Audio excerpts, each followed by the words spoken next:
علامہ ابن عساکر نے مدینہ دمشق کے اندر ایک عجیب بات نقل کی ہے۔ فرزدق بہت بڑا شاعر گزرا ہے، کہا کہ جب اس کی بیوی کا انتقال ہوا تو بہت بڑا جنازہ تھا، کہا کہ اس کے جنازے کے اندر شریک ہر قسم کے لوگ تھے، حسن بصری رحمہ اللہ جیسی ہستی بھی اس جنازے میں شریک تھی۔ فرزدق کے پاس گئے، کہا کہ لوگ کیا کہتے ہیں، اتنا بڑا جنازہ ہے، کہا آج لوگ کہہ رہے ہیں ساری دنیا کے اندر جو سب سے بڑا بزرگ ہے، سب سے اللہ کا ولی ہے، اللہ کے ساتھ جس کا تعلق ہے، آج جنازے کے اندر وہ بھی موجود ہے۔ مقصود تھا حسن بصری کا، کہا اور سب سے بڑا فاسق اور فاجر بھی آج اس جنازے کے اندر موجود ہے۔ کہا لوگوں نے میری طرف اشارہ کیا کہ فرزدق تو شاعر ہے، تو فاسق اور فاجر ہے، تو نے دکھلاوے کے لیے بہت کچھ کیا ہے، لوگ مجھے بہت فاسق اور فاجر کہتے ہیں۔ لوگوں کی زبان پہ یہ لفظ ہے، جنازہ ایسا ہے کہ وقت کا ولی اللہ بھی موجود ہے، جنازہ ایسا ہے کہ فاسق اور فاجر بھی اس کے اندر موجود ہے۔ تو حسن بصری نے کہا کہ امام بخاری نے ایک روایت نقل کی ہے،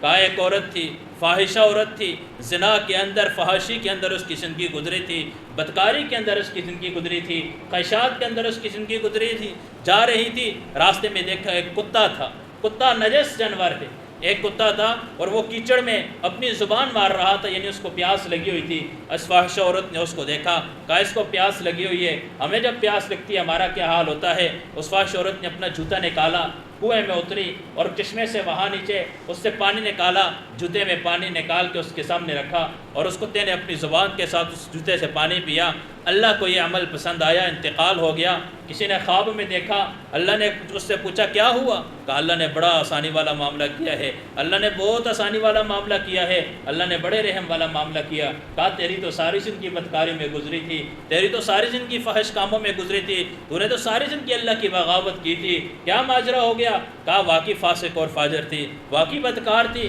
زناکار تھی۔ کہا جا رہی تھی، راستے میں کتے کو دیکھا، مٹی چاٹ رہا تھا، کیچڑ چاٹ رہا تھا، دل میں خیال آیا، ترس آیا، کوئی نہیں دیکھ رہا تھا لیکن دونوں جہانوں کا بادشاہ دیکھ رہا تھا، کوئی نہیں دیکھ رہا، دونوں جہانوں کا بادشاہ دیکھ رہا تھا۔ کہا میں نے اپنا جوتا نکالا، میں نے چشمے سے پانی بھرا، اس کے سامنے جا کے جوتے رکھا، اللہ کو یہ ادا اتنی پسند آئی، اللہ نے مجھے بلایا، اپنے سامنے کھڑا کیا، میں شرمندہ تھی۔ کہا تیرا وہ عمل ہمیں اتنا پسند آیا، تو نے وہ صرف میری رضا کے لیے کیا تھا، وہاں تجھے کوئی نہیں دیکھ رہا، وہاں تجھے کوئی نہیں دیکھ رہا، تو نے صرف میری رضا کے لیے کیا تھا، اللہ نے اس وجہ سے میری مغفرت کر دی۔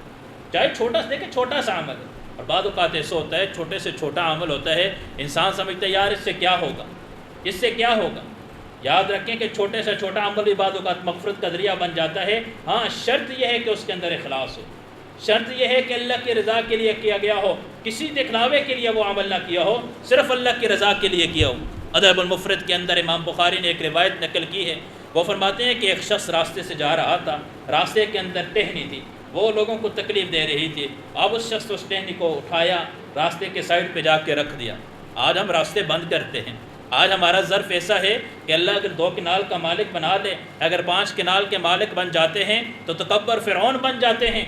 اور اپنے آپ کو کچھ سمجھنے لگ جاتے ہیں۔ جس کو اللہ گھر دے دیتا ہے، گاڑی دے دیتا ہے، تھوڑی جائیداد دے دیتا ہے، وہ اپنے آپ کو سمجھتا ہے کہ ساری دنیا کا مالک ہی میں ہوں، سب کچھ تو میری پاس ہے، سب کچھ اللہ نے مجھے ہی دیا ہوئے۔ میرے عزیز بھائی اور دوستو، جو راستے روکنے والے ہیں، جو جائیداد کے مالک ہیں، جب ان کا انتقال ہو جائے، خاص طور پہ ان کے کفن کو کھول کے دیکھنا، ان کے ہاتھوں کو باہر نکال کے دیکھنا، یہ اپنے ساتھ کتنی جائیداد لے کے جا رہے ہیں، یہ اپنے ساتھ کتنی کوٹھیاں لے کے جا رہے ہیں، کتنے مال کو لے کے جا رہے ہیں، یہ بھی خالی ہاتھ جا رہا ہے۔ ہندوستان کا بادشاہ انتقال کرتا ہے، مرنے سے پہلے وصیت کرتا ہے کہ میرا انتقال ہو جائے، کہا میرے ہاتھوں کو باہر لے کرنا، تاکہ دنیا کو پتہ چل جائے کہ آج بادشاہ دنیا سے جا رہا ہے، خالی ہاتھ جا رہا ہے۔ آج ہم راستے روکتے ہیں، راستے بند کرتے ہیں۔ میرے عزیز بھائی اور دوستو، اس نے وہ ٹہنی اٹھا کے سائڈ پہ رکھی، فسق و فجور کی زندگی گزرنے والے لوگوں کی راحت کا سوچ کا کوئی نہیں دیکھ رہا تھا، اللہ کی ذات دیکھ رہی تھی۔ آج میں اور آپ عمل کرتے ہیں جب لوگ دیکھتے ہیں، لوگ دیکھتے ہیں، نمازی مسجد میں داخل ہوتے ہیں، کوئی آ جاتا ہے تو ہم نماز بھی لمبی کر لیتے ہیں۔ آج میرا اور آپ کا ایمان لوگوں کے اوپر منحصر ہے، لوگ ہوتے ہیں تو بڑے بزرگ بنے ہوتے ہیں، کوئی نہیں ہوتا تو وقت کے فرعون بنے ہوتے ہیں، کوئی نہیں ہوتا تو ہم سے بڑا شیطان کوئی نہیں ہوتا، جب سارے ہوتے ہیں تو ہم سے بڑا فرشتہ کوئی نہیں ہوتا۔ ہم نے کرنا ہے تو اللہ کی رضا کے لیے کرنا ہے۔ اللہ نے اس بات کو اوپر اس کی مغفرت کر دی کہ تو نے لوگوں کو تکلیف کے نہ پہنچے، لوگوں کی آسانی کے لیے تو نے یہ عمل کیا ہے، اللہ نے اس وجہ سے اس کی مغفرت کر دی۔ تو میرے عزیز بھائی اور دوستو، بات کر رہا تھا کہ وہ اعمال جن کی وجہ سے اللہ رب العزت مغفرت کرتے ہیں، وہ اعمال جن کی وجہ سے اللہ رب العزت گناہوں کو معاف فرما دیتے ہیں، ان میں سے ایک عمل یہ ہے کہ اللہ کی رضا کے لیے کرنا، اللہ کی رضا کے لیے عمل کرنا ہے۔ جی خوف خدا ہو، اللہ کی رضا کے لیے کریں۔ علامہ ابن عساکر نے مدینہ دمشق کے اندر ایک عجیب بات نقل کی ہے۔ فرزدق بہت بڑا شاعر گزرا ہے، کہا کہ جب اس کی بیوی کا انتقال ہوا تو بہت بڑا جنازہ تھا، کہا کہ اس کے جنازے کے اندر شریک ہر قسم کے لوگ تھے۔ حسن بصری رحمہ اللہ جیسی ہستی بھی اس جنازے میں شریک تھی۔ فرزدق کے پاس کے کہا کہ لوگ کیا کہتے ہیں، اتنا بڑا جنازہ ہے، کہا آج لوگ کہہ رہے ہیں ساری دنیا کے اندر جو سب سے بڑا بزرگ ہے، سب سے اللہ کا ولی ہے، اللہ کے ساتھ جس کا تعلق ہے، آج جنازے کے اندر وہ بھی موجود ہے۔ مقصود تھا حسن بصری کا، کہا اور سب سے بڑا فاسق اور فاجر بھی آج اس جنازے کے اندر موجود ہے۔ کہا لوگوں نے میری طرف اشارہ کیا کہ فرزدق تو شاعر ہے، تو فاسق اور فاجر ہے، تو نے دکھلاوے کے لیے بہت کچھ کیا ہے، لوگ مجھے بہت فاسق اور فاجر کہتے ہیں۔ لوگوں کی زبان پہ یہ لفظ ہے، جنازہ ایسا ہے کہ وقت کا ولی اللہ بھی موجود ہے، جنازہ ایسا ہے کہ فاسق اور فاجر بھی اس کے اندر موجود ہے۔ تو حسن بصری نے کہا کہ یہ تو موت پہ پتہ چلے گا، یہ جب آنکھیں بند ہو جائیں گی، جب اللہ کے سامنے کھڑے ہوں گے، جب زبان پہ مہر لگ جائے گی، جہاں دکھلاوے ختم ہو جائیں گے، جہاں منادی اعلان کرے گا جس نے جس کے لیے عمل کیا ہے جا کے اس سے بدلہ لے لو، یہ تو وہاں جا کے پتہ چلے گا کہ کون بزرگ ہے، کون اللہ کا ولی ہے، کون فاسق اور فاجر ہے، کون محروم ہے۔ پھر حسن بصری رحمہ اللہ نے فرزدق سے پوچھا، بتا تو نے اللہ کے نام کے لیے کیا تیار کیا، تو نے مرنے کے بعد والی زندگی کے لیے کیا تیار کیا، تو نے اللہ کے لیے کیا کیا ہوا ہے، آخرت کی تیاری میں تیرے پاس کون سا عمل ہے، کل قیامت کے دن اللہ اگر تجھ سے پوچھ لیں فرزدق بتا تو کیا لے کر آیا ہے، کیا جواب دے گا؟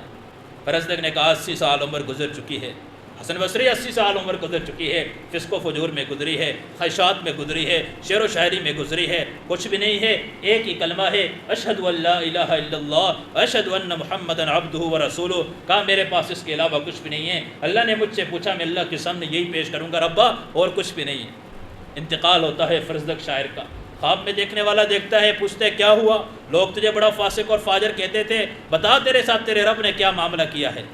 بتا تیرے رب نے۔ کہا واقعی فاسق اور فاجر تھا، واقعی باغی تھا، اللہ نے اپنے سامنے کھڑا کیا۔ کہا فرزدق ساری زندگی بغاوت میں گزاری ہے، ساری زندگی خواہشات کے اندر گزاری ہے، لیکن وہ عمل جب حسن بصری رحمہ اللہ نے تجھ سے پوچھا تھا بتا آخرت کے لیے کیا تیار کیا، تو نے کہا 80 سال فسق و فجور میں گزری، تیری یہ عاجزی انکساری ہمیں اتنی پسند آئی، تو نے کہا اشہد ان لا الہ الا اللہ واشہد ان محمدا عبدہ ورسولہ۔ کہا اس کے علاوہ میرے پاس کچھ بھی نہیں ہے۔ کہا تیرا یہ عمل ہمیں اتنا پسند آیا کہ ہم نے تیرے سارے گناہوں کو معاف کر کے جنت میں داخلے کا فیصلہ کر دیا۔ بعض اوقات چھوٹا سا عمل ہوتا ہے، انسان سمجھتا نہیں، انسان سمجھتا نہیں، چھوٹا سا عمل ہوتا ہے، لیکن میں نے کہا اخلاص ہو، للہیت ہو، اللہ کی رضا کے لیے کیا گیا ہو، اللہ کی رضا کے لیے کیا گیا ہو، چھوٹے عمل کو چھوٹا نہ سمجھے۔ اسی کتاب کے اندر تاریخ مدینہ دمشق کے اندر ایک واقعہ نقل کیا ہے، عبداللہ بن مبارک رحمہ اللہ بہت بڑے اللہ کے ولی گزرے ہیں، امیر المؤمنین فی الحدیث کا لقب ان کو ملا ہوا تھا۔ یہ وہ شخصیت گزری ہیں جو 1 سال حج کرتے تھے، 1 سال اللہ کے راستے میں جہاد کرتے تھے، 1 سال اللہ کے راستے میں وقت لگاتے تھے، 1 سال حج ہوتا تھا۔ جب ان کا انتقال ہوا کسی نے خواب میں دیکھا، کہا آپ تو بہت اللہ کے ولی تھے، آپ تو امیر المؤمنین فی الحدیث تھے، آپ تو ساری زندگی حج کے اندر گزاری تھی، بتاؤ کیا معاملہ ہوا؟ کہا اللہ نے مغفرت والا معاملہ کیا، اللہ نے بخشش والا معاملہ کیا ہے۔ کہا کس بات کے اوپر بخشش ہوئی؟ کہا کہ حج کے اوپر بڑی امیدیں تھیں، طواف کے اوپر بڑی امیدیں تھیں، صفا مروہ کی سعی کے اوپر بڑی امیدیں تھیں، اور بڑی امید تھی کہ میں بخاری کا درس دے رہا ہوں، میں حدیثوں کا درس دے رہا ہوں۔ کہا اللہ نے اپنے سامنے کھڑا کیا، کہا عبداللہ بن مبارک ہم تیری مغفرت کر رہے ہیں، تو جو اللہ کے راستے کے اندر سرحدوں کا پہرا دے رہا تھا، کہا تیرا رات کو جاگ کے سرحدوں کا پہرا دینا اور دین کی حفاظت کے لیے کھڑا ہونا یہ ہمیں اتنا پسند ہے، ہم تیرے کسی عمل کا حساب نہیں لیتے، ہم نہیں پوچھتے کہ حدیثیں کس لیے پڑھائی تھی، نہیں پوچھتے تھے اخلاص کیا تھا، ہمیں وہ پہرا اتنا پسند ہے کہ ہم نے تیری مغفرت کا اعلان کر دیا۔ تو اخلاص اور للہیت ہو۔ تو میرے عزیز بھائی اور دوستو، بعض اوقات چھوٹی سی بات ہوتی ہے، انسان سمجھتا نہیں ہے، چھوٹا سا عمل ہوتا ہے، لیکن وہ اللہ کو اتنا پسند ہوتا ہے کہ انسان سوچ نہیں سکتا۔ اللہ رب العزت اس عمل کی وجہ سے اس کے سارے گناہوں کو معاف فرما دیتے ہیں، اللہ سارے گناہوں کو معاف فرما دیتے ہیں۔ پنکھا بند کر دو، پنکھا بند کر دو۔ علامہ سخاوی رحمہ اللہ نے یعنی بات کر رہا ہوں کہ چھوٹا سا عمل ہوتا ہے جس کے اوپر انسان کو امید بھی نہیں ہوتی، اللہ اس کی وجہ سے بعض اوقات مغفرت کا اعلان کر دیتے ہیں۔ علامہ سخاوی